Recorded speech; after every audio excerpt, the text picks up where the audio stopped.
Oke, teman-teman, di video kali ini kita akan bahas soal aplikasi pinjol Cairin. Nah, buat kalian yang masih belum sanggup bayar hutang di aplikasi Cairin, tenang. Kamu nggak usah takut, jangan panik, jangan pusing, jangan stres. Semuanya akan baik-baik saja. Jalani hidup seperti biasa, kembali hidup normal. Fokus usaha, ibadah, dan berdoa. Saya yakin suatu saat nanti kamu pasti bisa melunasi hutang-hutang kamu. Amin. Oke teman-teman, buat kalian yang masih punya hutang di pinjol, saya doakan semoga kalian semua panjang umur, sehat selalu, dimudahkan rezekinya, dan mudah-mudahan kita semua bisa melunasi hutang-hutang kita. Amin ya Allah Rabbal Alamin.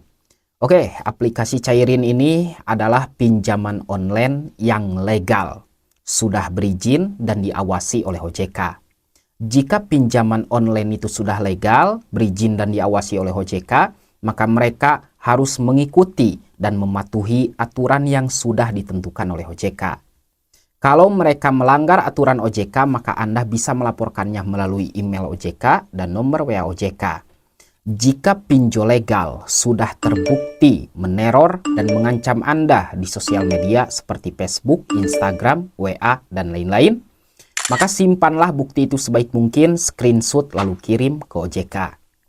Oke teman-teman, nah buat kalian yang punya hutang di aplikasi pinjol Cairin ya, kalau handphone kita rame, banyak yang nge-WA, banyak yang nelpon, itu normal. Anda nggak usah takut. Sebanyak apapun DC pinjol yang nge-WA kita nggak usah takut. Kalau DC pinjol itu meneror, kita abaikan. Tapi kalau DC pinjol itu sopan, nge-WA-nya, nagih hutangnya sopan, kita balas. Oke? Meneror, abaikan. Sopan, balas. Simple kan? Nah, buat kalian yang telat bayar atau galbay di aplikasi Cairin, kalian harus tahu resikonya ada 3. Yang pertama, selik OJK. Yang kedua, BI checking. Dan yang ketiga, debt collector pinjol. Selik OJK, secara singkatnya itu seperti ini teman-teman. Kalau kamu telat bayar atau galbay di aplikasi Cairin, maka otomatis nama Anda akan di backlist oleh OJK sebagai nasabah yang tidak bayar hutang pinjol. Yang kedua, soal BI checking, menghitung skor kredit kita. Kalau skor kredit kita udah buruk, maka otomatis suatu saat nanti di masa depan kita akan sulit mendapatkan pinjaman baru. Seperti berhutang ke bank, cicil motor, cicil rumah, cicil mobil, itu udah nggak bisa kalau kita telat bayar atau galbay di aplikasi Cairin ya teman-teman. Nah yang ketiga soal debt collector pinjol. Apakah aplikasi Cairin ini ada debt collector pinjol? Itu yang sering kalian pertanyakan ya. Bang, Cairin ada DC-nya nggak bang? Datang ke rumah nggak bang? Tenang ya, kamu nggak usah takut. Mau datang atau enggak, kita hadapi saja dengan penuh ketenangan dan mental yang kuat. Berani berhutang harus berani untuk bertanggung jawab.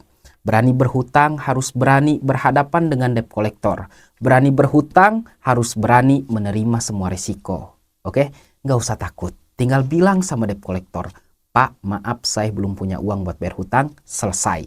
Kalau debt collector itu mengancam Anda, menghina Anda, mengintimidasi Anda, dan melakukan kekerasan di rumah Anda, maka Anda sebagai nasabah berhak melaporkan mereka ke kantor polisi terdekat.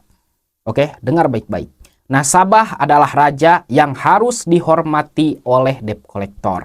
Nah, kalau debt collector itu menghormati kita, kita hormati. Tapi kalau debt collector itu mengancam dan meneror kita laporkan. Simple kan? Nah intinya kita gak usah mencari informasi ini ada DC-nya nggak ya? Datang ke rumah nggak ya? Nggak usah. Intinya kalau kita telat bayar atau galbay kita harus menerima resiko. Oke? Mau datang atau enggak kita hadapi saja. Nah teman-teman, sekali lagi kalian jangan takut. Sudah saatnya kita sekarang fokus usaha, ibadah, dan berdoa. Fokus kerja dulu, fokus cari uang dulu, kumpulkan uang dulu. Setelah kamu jadi orang sukses, punya uang yang banyak, kamu wajib membayar hutang. Nah, yang terakhir, saya tidak akan pernah bosan untuk mengingatkan kalian tentang hal ini. Jangan pernah sekali-kali kamu melakukan sesuatu yang ilegal untuk melunasi hutang pinjol. seperti mencuri, merugikan orang lain, merugikan keluarga, merugikan kedua orang tua, bahkan merugikan diri sendiri untuk melunasi hutang pinjol. No, jangan lakukan itu. Dan jangan pernah sekali-kali Anda galih lobang tutup lobang untuk melunasi hutang pinjol. Galih lobang tutup lobang hanya akan mempersulit hutang kamu dan tidak akan mempermudah hutang kamu. Intinya ada dua. Ada uang, kamu wajib bayar hutang. Gak ada uang, ya udah galebay dulu aja. Simple bro. Oke teman-teman, saya doakan semoga kalian semua panjang umur, sehat selalu, dimudahkan rezekinya, dan mudah-mudahan kita semua bisa melunasi hutang-hutang kita. Saya yakin suatu saat nanti kamu pasti bisa melunasi hutang-hutang kamu. Amin. Sampai jumpa lagi di video selanjutnya. Assalamualaikum warahmatullahi wabarakatuh.